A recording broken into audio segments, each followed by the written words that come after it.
Hi, everyone. So I'm going to record a short video to explain to you what the next steps are regarding methodology and writing about your methodology. So I'm just moving my camera.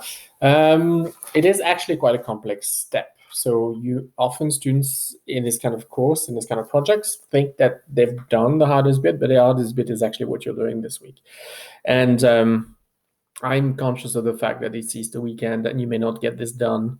And then you may have other commitment with family. So I'm completely fine with this going on to the following week and the week after, because I've actually, there's a kind of a filler there. The sort of the next 2 weeks are actually weeks where we consider what your outcomes might be and how you might frame outcomes. But obviously you're not doing, well, you have not done the data collection at this stage. So these 2 weeks are going to be fairly light, because we get you to think about how to frame your discussion session and how to contextualize your findings. But obviously you don't have findings, so we're going to be very sort of hypothetical at this stage. So the main task for this week and the following 2 weeks, the one that I allow you to take more time for, is to write the methodology sections in great detail. And it's actually a really, really tough section. It's probably the hardest part of the proposal so far. So there are going to be 3 elements that you have to include in your methodology. In terms of word counts, at this stage, there really isn't a cap, because it needs to be as detailed as it needs to be detailed. For some of you, the methods are going to be simpler. You're going to have a shorter word count. For some of you, the methodology is going to be complex. You're going to have a longer word count. So I can't really cap you. Keep in mind that ideally, the entire journal article with the outcomes, the findings, and with the discussion would be 5,000 words. So if overall you're going above 4,000 at this stage of the proposal, by the time the methodology is in, you're overstretching. I'm not going to penalize you, but I'm going to make you conscious of the fact that we try and keep this experiential, so that you're learning it as it actually happens in the field. And if you're going over 4,000 with your proposal, then you've gone far above the word count, and you would have to cut a large portion of this when you would actually publish your paper. So I would ask, if you're over 4,000 when we do the draft B, then you would have to try and synthesize and condense some of your sections so that you stay somewhere there. But certainly not over 4,100, 4,200, because then you're producing otherwise something that is not realistically what we need when we actually do a proposal. So this section, therefore, no specific word count. It's going to depend on your context, but 3 sections for everyone. The first one is the justification of your choice of methodologies. So methodologies are not, as you've seen it, methodologies, and particularly the qualitative methodologies we've discussed through this week, they are, again, a framework, not a theoretical framework. This time they're really a pragmatic framework, but a framework that enables you to get cohesion in your approach with regards to data collection and data analysis. And that's what we mean by these methodologies. Each term represents a cohesive set of norms, processes, and intentions. And that's why they carry these names. So if you're doing phenomenology, okay, I'm hoping this is still working. Yes, I can see. Sorry, I disappeared from the screen. If you're doing phenomenology, that has a cohesive approach to the norms, the processes, and the intention. If you're doing action research, again, cohesion with regards to the processes, the norms, and the objectives. So that's why it's important to choose your framework or methodological framework, and then to justify it. Now, this doesn't need to be long, but it needs to actually be very well argumented. And you are probably here going to need, we're way out of the literature review, but it doesn't mean that you stop using literature. Here, the best way of argumenting why a specific methodology works well for your project is probably to actually look at studies that have done this choice of methodology in a very similar context to yours, and say, well, it's worked for them, and therefore I think it would work for me. So again, there's a look at sort of overview of the field, and trying to see what other professionals, what other researchers have done as choices to try and justify your own. You're not working in a vacuum. You're working in a context where a lot of people are using these methodologies. So you are going to explore that literature to justify your choice. That's going to be the easiest way and most secure way to justify your choice. So here, we're going to want to see some examples, and we're probably going to see quite a lot of references in text to justify the choice that you've made. So that, again, Important to understand that a layperson must be able to understand that choice. So you cannot go into jargon or be over specialized, because the person reading your draft for a funding application, for example, usually is not from your field. So they would not be from education, and they would be probably from social sciences somewhere, but they may be, political science or management. They may have nothing to do with education. It's very common in funding committees. It's actually very it's desired, because often it's to avoid having to evaluate your own students. So actually, usually your funding application is given to someone in a completely different department. And then ethics is made up of members from the committee, from the university at large, who may not even be in social sciences. You may have mathematicians, you may have people who have nothing to do with social sciences. So they are going to want to understand your proposal in lay person terms, that there's nothing technical, no assumptions that your understanding of concepts, and that you do not presume that this is someone who's working from education. So this is very important when you justify your methodologies. Make sure that you keep this in mind at all times. So this first section is not necessarily long. It has to be well done. It's probably going to take you a lot of time, a lot of exploring, because again, we justify choices with regards to choices made by others in the field, right? According to best practices and the reflection that has already gone into all of these very credible work. That's going to inspire you to say, I think it will work for me because it's worked for other people in very similar circumstances. Then we have two other sections. I'm going to give them to you together so that you understand how they fit, and then we're going to look at them separately. So it's your data collection and then your data analysis. It's two sections. I would recommend that you actually subheadings, APA subheadings there, that allow you to actually, distinguish them well and really signpost this for your reader. So in terms of data analysis, these are the things that you are going to have to look at. Choice of tools, selection of participants, questions that are going to be asked, and your time frame. Normally in the time frame there, I would say time frame and resources. And I will explain in a minute. The choice of tools is very important, because just because you've chosen a methodology does not mean that your reader has an understanding of the tools you're going to use. The methodology, as I've explained to you, is a cohesive framework which presumes in common intentions, common processes, and common values and norms. And that's what gives all of these methodology its cohesion. But it doesn't mean that within the same methodology, let's say ethnography, they are not hundreds literally of tools that are being used by people who've made that choice. You are very free when it comes to the tools. So you have to justify that cohesive lens of methodology.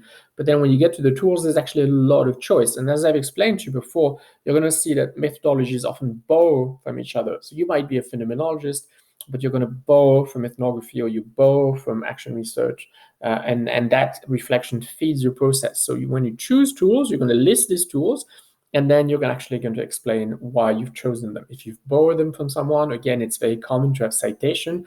I'm using this tool. I've seen it used in a journal article. I'm integrating into my process. The tools, be as detailed as possible. This is when MA students in a course like this go off rail. So the work normally is very tidy up to here, and then it gets very rushed and very messy. The tools in a section of this has to be very detailed. Now, what I don't want to see is you to say it's a semi-directive interview, because really that's two times a dime a dozen, and it doesn't mean anything. It's the quick answer when people are stuck and they don't know what to do. They say they're doing semi-directive interviews. What kind of interviews? If you go into your research Bibles, those big qualitative manuals, you're going to see that there's already a good dozen different types of interviews, and they're very detailed, and there's actually some very clear criteria and characteristic go with each. But also, you may end up not doing an interview. Don't presuppose that you're doing an interview. If you're doing ethnography, it's not an interview you're doing. You're meeting with people, you're having discussions with them, but it's not an interview. You don't necessarily have questions. If you're working in narrative methodology, you do not have questions. You're actually going to listen to people. There's an art in narrative methodologies to getting people to give you their life story. It's not an interview. It's an interview in the sense that you're obviously in the presence of someone, but that's as far as it goes. So that is the hardest part of your proposal, and the choice of tools, because that's where it really looks to a reader as though it is either very pragmatic, well thought through. You're seeing it coming together. You can imagine yourself in the head of the researcher and you see it happen, or it looks like a quick homework from an MA students who really hasn't got a tangible feel for what they actually would be doing if they were in that situation. So you're going to find that quite tough. Again, I'm going to need to see references. I need to see exploration of studies that have used these tools. And if you borrow from another methodology, you have to be explicit, right? Again, I know that I'm going to give the example of Gabe, for example, where he's situating himself within phenomenology, but then he said, well, when I read qualitative participative action research, I actually quite liked it. So in that case, you would expect that you go and read a couple of studies that have used participative action research and look at the tools that they've used, because the methodology is cohesive, it's a cohesive framework, but within that framework, they have then used specific tool to create that participatory flavor. Now, you can not be doing action research, but you can say, I really like that participatory flavor, so I'm going to go and borrow a tool that I'm going to integrate into my phenomenological study. Okay, that is completely acceptable, but it has to be argumented, articulated, supported by references. And it really has to show me that you've scanned around and you've looked at these studies. Now, we don't mean linearly reading this. Now, you're in the middle of methodology, so if you take some of these articles, you can jump straight to methodology. That's what you're focusing on. There's no need to read the whole article. Go straight to the methodology section. Look at what they do, look at the choices they make, look how they justify them, look if there's something you want to borrow. And then if you do, then you cite that as a reference, right? Saying I've borrowed this tool, borrowed it from this study, and I'm importing it into my framework. Apart from that, there's still some very tough sections here. Selection of participants. Now, often graduate students in projects like this, again, fall foul because they will quickly say, I'm going to interview 6 teachers, that's it, and I will find them. How will you find them? So there's all sorts of issues there, and this is what we call sampling. Now, obviously, sampling in quantitative work is something very specific, and there are entire books about quantitative sampling. But we also have what we call qualitative sampling. So you will see as you research and you explore and you read that something called snowball sampling. There's all sorts of qualitative sampling that are suitable, that will still give a very clear idea to your reader about the way you are actually going to go and reach the 6 people. Do you know them? Do you not know them? Do they know each other? Is one going to introduce the other? That's what we call snowball sampling in qualitative. And you will see that all these qualitative research Bibles give you a whole range of different qualitative samples. So you need to, again, explore that. Again, you're going to need some references. This is going to take quite a bit of reading. You need to really go and do some deep reflection there. Don't just tell me that, I'm finding 6 people. How? And there's some really important questions that I will link into your ethics application when we come back to it. Because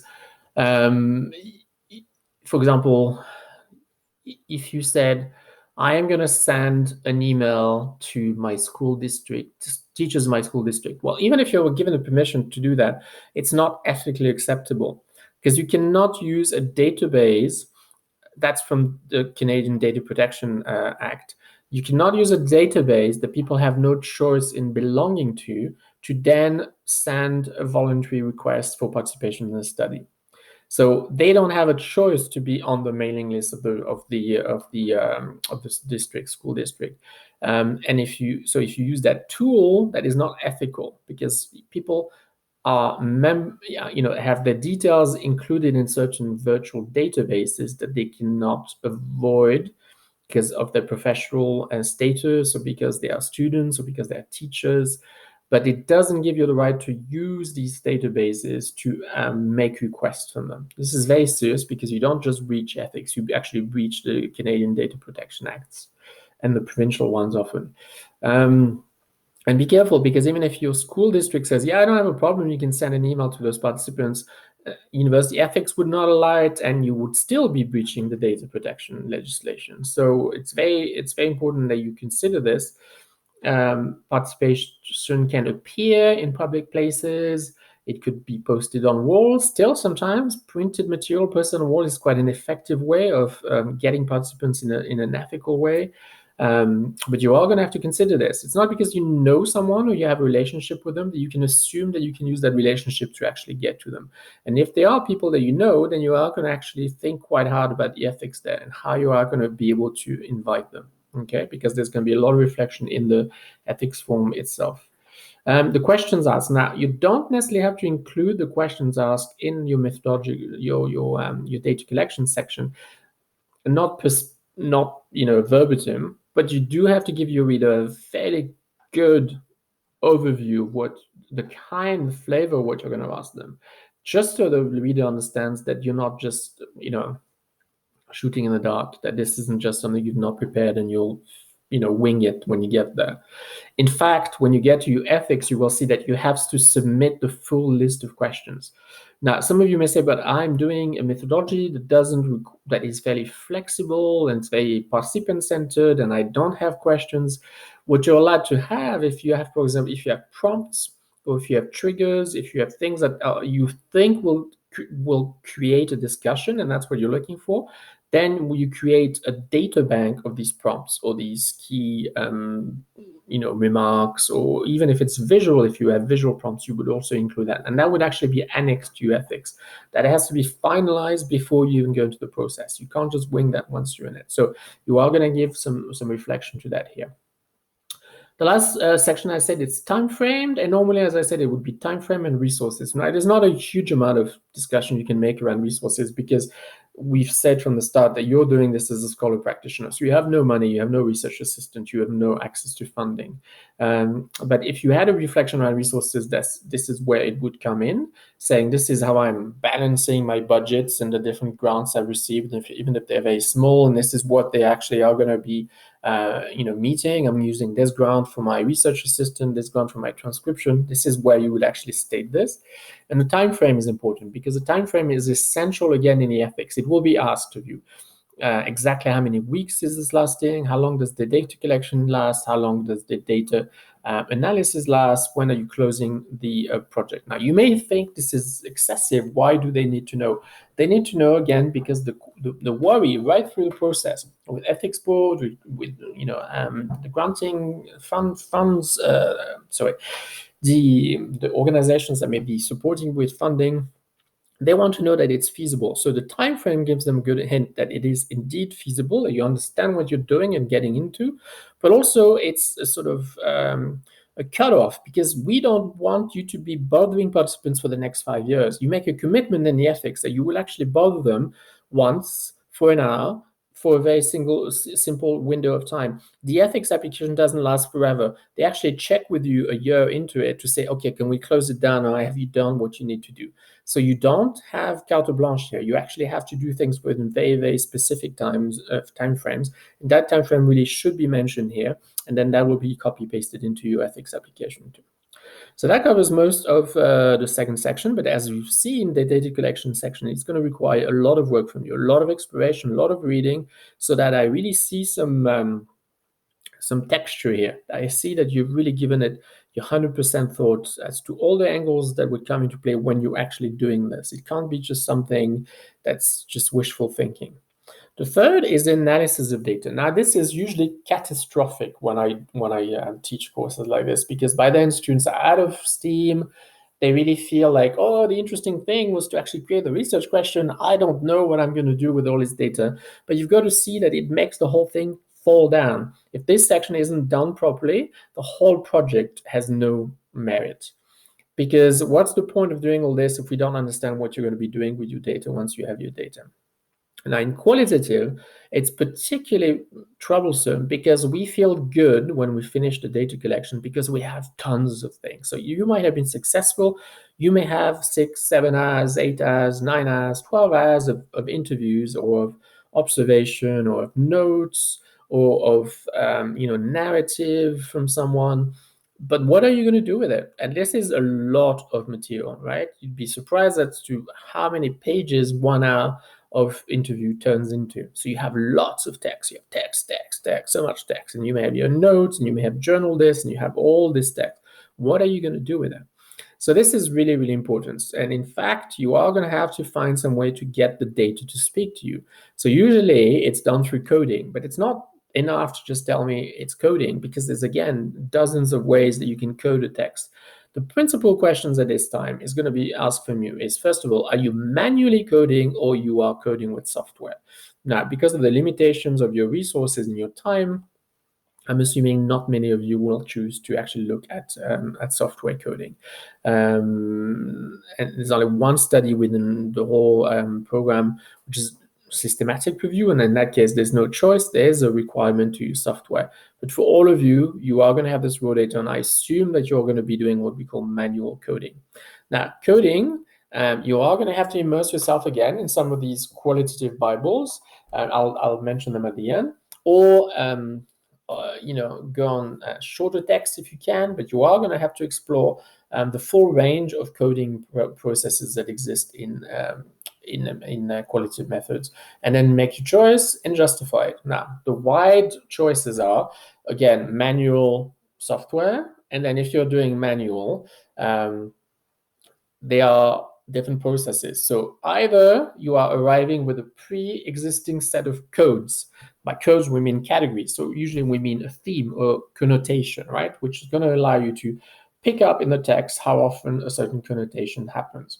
And that's going to be important because then you can show frequency, you can actually dig into the occurrences of that connotation, you can actually focus right there, eliminate the white noise if you want, and focus on these sections that you've been able to highlight, where, for example, your participant is talking about mental health and leadership, right? I'm taking an example from Cameron, mental health and leadership. So if that's one of his codes, he's going to be highlighting every single times in a color code, for example, every single time in his transcripts that very specific, alliances of themes in the same sentence comes up. Then he's going to have almost a linear text, which is irrespective of participants, which is going to show him how and in which way and to what degree those themes are discussed together and what he can actually extract from that. So that's coding. So your codes can be pre-existing. If they are pre-existing, it's because you borrow them from the literature. So it's almost, again, here a mini literature review, because if you are going to use, for example, 6 codes to code your material, you are actually going to if they're pre-existing, you're actually going to list them here, and you're going to justify which findings, which studies, what other material have you extracted them from. So you give reference to the person, again, in text citation. Oh, I'm going to use this. This is a code that previously been used in the literature, and you give 1 or 2 references where you've seen colleagues that have used that code to do similar studies. That's one case. So that would be fully argued, fully supported by references. We can see where your codes come from, and they're extracted from the literature itself. It's kind of, you go back to your literature review, and then you go in more depth, and you actually look at the codes that have been used in the area around the gap in the literature. So these studies that were similar to yours, but slightly different. If you don't want to do that, then sometimes you are creating your own codes.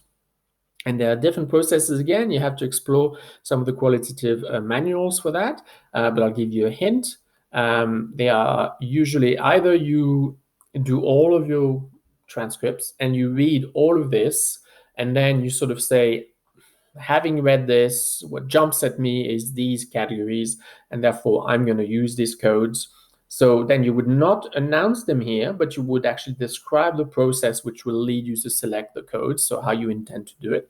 And you would try to be as precise as possible. You would again justify the fact that other authors have done this, that they have done a sort of determination of codes at the end of the data collection, having read through all of the transcripts, that they identify the codes that are most apparent to them, and then they go back to the beginning and they codify and categorize all of the data. There's another way, if you're not coming up with pre-existing codes, is that you determine that you will take a sample. So you might take one of your participants' transcripts, and then you may actually create a process, sort of a rigorous process that enables you to go into quite a lot of detail. So this time you're not saying, I'm just getting a feeling that these themes that come up. You actually try and restrict yourself to sometimes a page, couple of pages, 3 pages, 4 pages, sometimes the whole first transcript, and you say, I'm really going to actually follow a process that's fairly systematic. So you might say, for that first transcript, I am going to go read through it, and I'm going to actually highlight every single code, every single category, every single connotation that I find that is relevant to my study. So you may end up at the end with about 24, 26, 36, I don't know.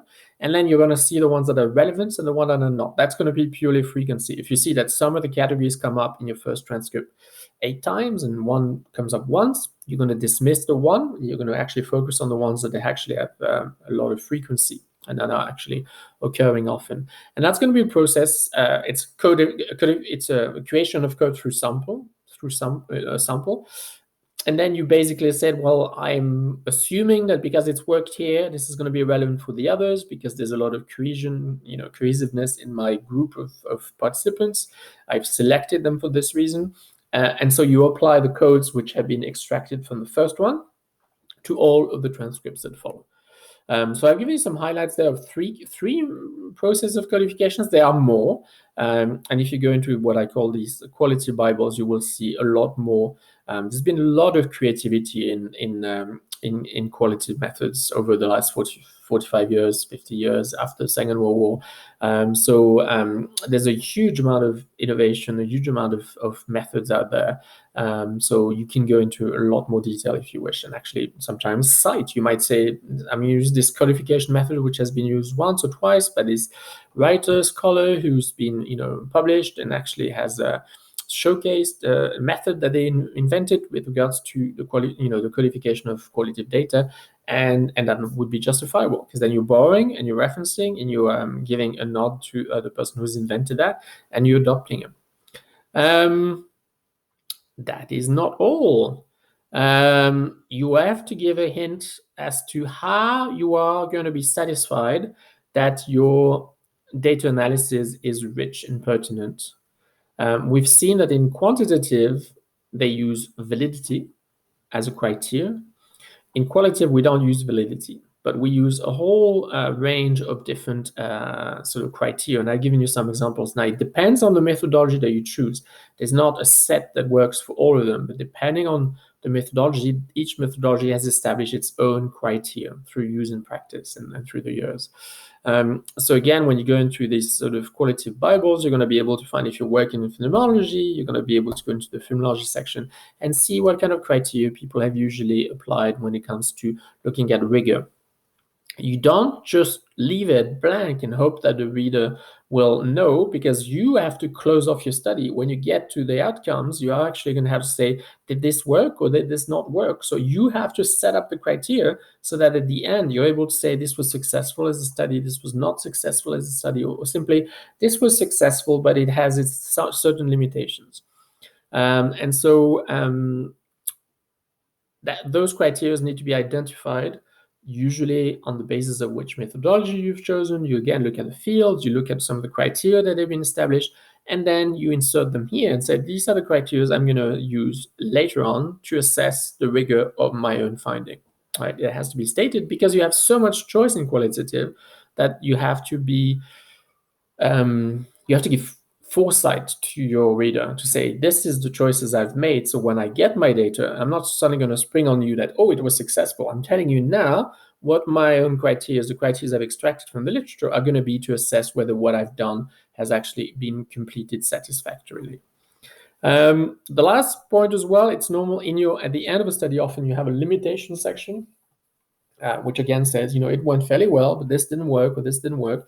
Well, in the analysis of data, I really would encourage you, and I like when I see this in author, when the author has a small section, but a section where they say, what are the possible pitfalls of their methods, of the data analysis sort of methods, and what might go wrong, and what would they do if something went wrong. Now, I know for you, because you've never practiced this, it might be hard, but try and use the common sense and try and see what possible issues could happen. So one issue that could happen is that, for example, you have an issue with participants. So you decided you're going to have 6 and you only get 4. So what would you do then?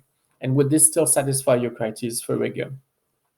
You may have 6 participants, you may have 8 participants, 2 more than you thought, but they really don't talk as much as you thought, and they dry out after 15 minutes, and you didn't extract anything from that. So what would you do then?